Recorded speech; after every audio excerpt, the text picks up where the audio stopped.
can't help but observing that, that we're here talking about a third-tier Chinese city, and we're at the most important conference on high-rise in the world. And to think maybe 10 years ago, this would never have happened.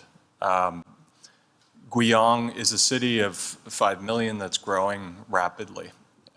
And our project that I'll be talking about today is part of that. We're in a, what I think is an American moment for China. It is the Industrial Revolution. It's the moment when many cities, like Guiyang, which may be the Denver of the future, the Portland of the future, important cities regionally, are growing and being formed, and it's very exciting to be part of that. So our client has, this is Zhongtian Group, has built a district of Guiyang that will house in the neighborhood of 400,000 people. So it's uniquely and ambitiously been developed with around a master plan that has this wonderful riverfront promenade at its center. The majority of the infrastructure and the neighborhoods around have been constructed, but the center is not built, and that's our commission. That's the project that I'll be talking to you about today. So the master plan, which again you see the bend in the river here, organizes the site with a cluster of development on the hillside and a waterfront park and promenade, the small, perhaps doing the counterintuitive thing of putting the lower amount of development density and a big public space, which is lacking in this master plan, right on the waterfront. So you see this more pedestrian scale environment that's lining the water, and a village of towers, all of which are new, all of which are being designed by our team, cascading down the hillside at this spectacular bend in the river. So the waterfront park is filled with tree-lined paths, and you'll notice to the left a series of skylights, large dome structures, which give to a water park below. This is a facet of the master plan incorporating leisure uses and in a way that shows a lot of foresight. And there's a great deal of control that the government has, as you know, in influencing what is included in projects and what is not included in projects. So we get very unique components like this water leisure center beneath the park. The hillside is thought of as a more village pedestrian scale neighborhood. So mainly people on foot, mainly retail use with kind of loft spaces in low-rise buildings surround, all cascading down the hillside, which was deliberately a reference to the vernacular of Guizhou, hillside villages, again, sort of pedestrian scale. When we were designing projects of this global stature, often we forget about this, human scale, and so it's important that we learn from these sorts of things. So as you emerge from various blocks and small streets within this, this village, you're given glimpses of the city around, and in particular, the landmark tower to the right of the image, which is the subject of this talk. So when, on the first design presentation that we had with Chairman Lo, he's the head of Zhongtian and responsible for a lot of the development in Guiyang, he asked if we could do a concrete building. This was in part due to his, I think, responsibility to the market and acknowledging that this needed to be a modest financial investment. And that may be an exaggeration, but he wanted a building that was realizable in this district. So we took that as a starting point for the design of the tower and look backward before looking forward, which was to this and other projects, the use of concrete in modern towers, shown here with probably one of its first examples, the Chestnut Dewitt apartments in Chicago, also by SOM. This is Myron Goldsmith and Fazler Khan, so architect and engineer working together closely on the design. And it was about 10 years after the Lakeshore Drive apartments that Mies van der Rohe designed, shown here on the right. So there was a deliberate experimentation, let's say, with alternate systems to the glass and steel skyscraper. The Lakeshore Drive is on the right side of the image, and Chestnut Dewitt is on the left, both residential buildings, incidentally. So this theme and interest in exploring this structural type of the concrete tube was something that Graham and Fazler Khan developed further at One Shell Plaza. And you see a kind of deformation or transformation of that concrete tube structure, closely spaced concrete elements on the perimeter.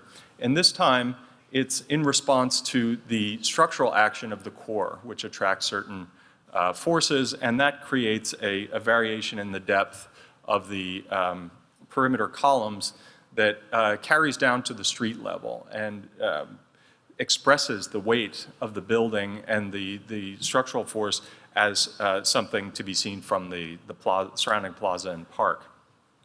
The Brunswick building, all of these projects are within a couple of years of each other, was a further development of an exploration of the structural system, wherein an alignment with urban planning ideas of the time, so about opening up to the plaza and creating a porous street front, was enabled with a large transfer truss at the street level. So if you see that rectangular element that is expressive above the arcade, that was at the time the world's largest concrete girder transfer. And there was a lot of research that went into making this happen. Daley Plaza, the Mies van der Rohe complex, is just across the street. So these ideas are happening simultaneously. Just a year later, Two Shell Plaza, again, near the first Shell Plaza project, One Shell Plaza that I showed, takes a different approach to modifying the concrete tube, making it smarter. And it's reflecting the fact that the facade is a truss, essentially a diaphragm that's carrying the loads at the base of the building into an arcade at the ground level. And the effect is this kind of gradient, this transformation, something that we see reemerging in contemporary architecture in many ways today. Let's not forget, we're fast forwarding several years, but Burj Khalifa itself is a different system. It's a buttressed core system, but also concrete. And the reason for using concrete, not unlike Chairman Lowe's desire to have a building that aligns with that's affordable and buildable in this environment, so was Burj Khalifa. It's 500,000 tons of concrete that was utilized in part because of the economics of it, and part of it because of the ability for the building to be finished as a residential building and the acoustics that come with that. So on the screen here is a kind of taxonomy of structural building types for tall buildings that was developed by Fazler Khan and evolved by SOM's engineers over time.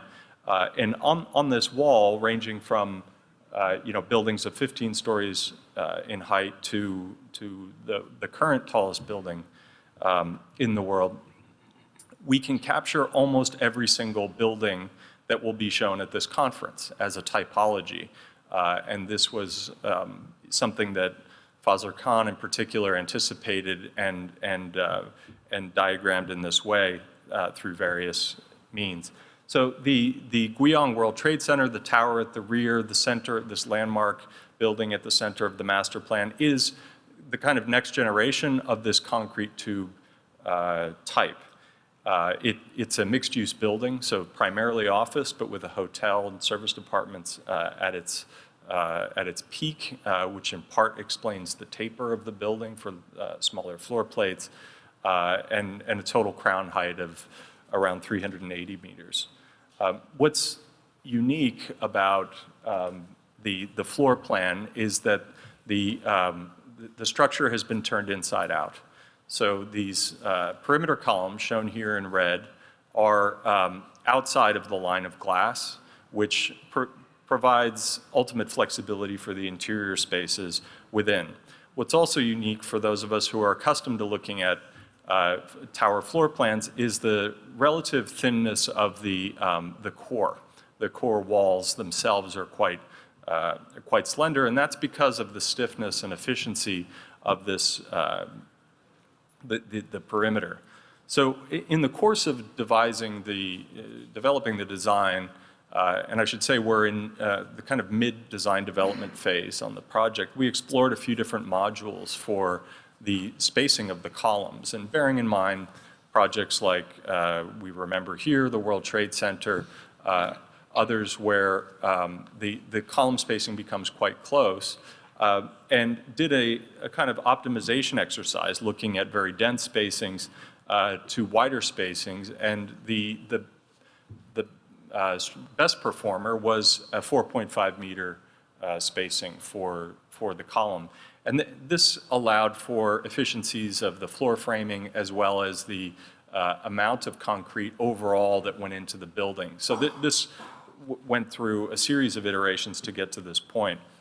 While this is a kind of punched opening building, these openings are big. These are big windows and considered obviously to take advantage of the views, but also analyzed to understand building performance that goes with that. I mentioned the smaller floor plates at the top.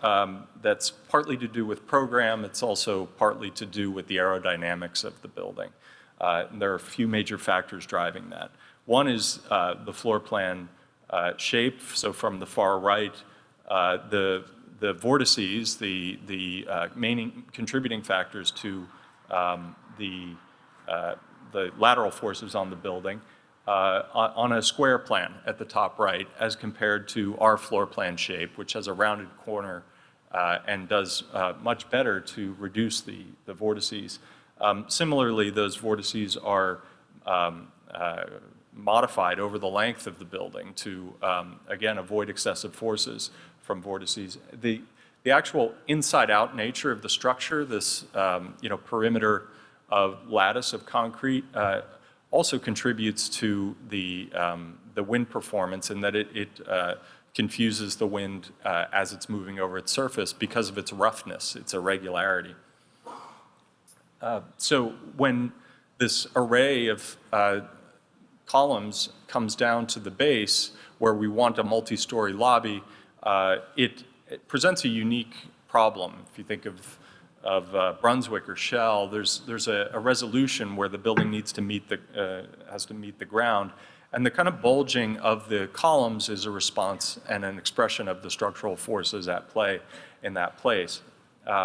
So from the inside, there's this kind of filtered light quality looking out, and the horizontal elements that tie each of those unbraced kind of slender columns together are steel elements that help make that soft story, that element that would be otherwise flexible, more stiff.